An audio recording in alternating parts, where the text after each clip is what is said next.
facing pressure to answer criticism for the way it's handled the pandemic and the way it's treated China. Today, we take a look at the Chinese Communist regime's influence on the WHO.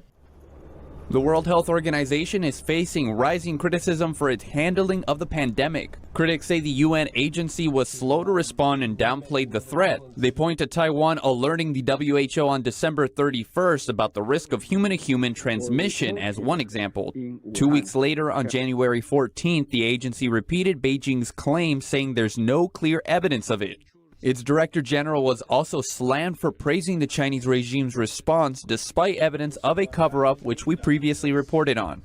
This is from Beijing's overseas mouthpiece.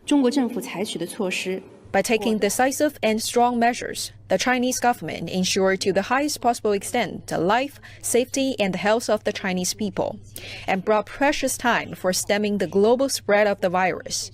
China has always been open, transparent, and responsible in all its efforts. And here's the WHO Director General. The speed with which China detected the outbreak, isolated the virus, sequenced the genome, and shared it with WHO and the world are very impressive and beyond words.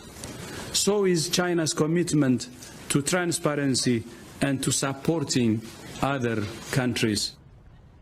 The WHO didn't always toe the line of the Communist Party. In 2003, during the SARS outbreak, the then Director General publicly criticized the Chinese regime for not reporting the first cases quickly. The agency issued its first travel alert in over 50 years, telling people not to go to Guangdong province.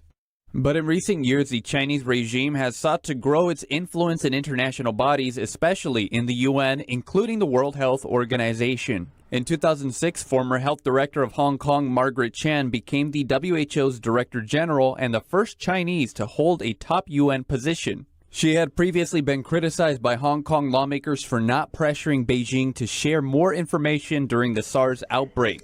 Following Chan's tenure, lasting 10 years, Beijing helped Tedros Adhanom to the top post in the WHO's 2017 election. Appoints Dr. Tedros Adhanom Ghebreyesus as Director General of the World Health Organization. The Taiwan issue is the clearest example of Beijing's influence on the WHO. Just one day after he was elected, Tedros told Chinese state-run media that he will abide by the One China policy, meaning continue to bar Taiwan from the organization.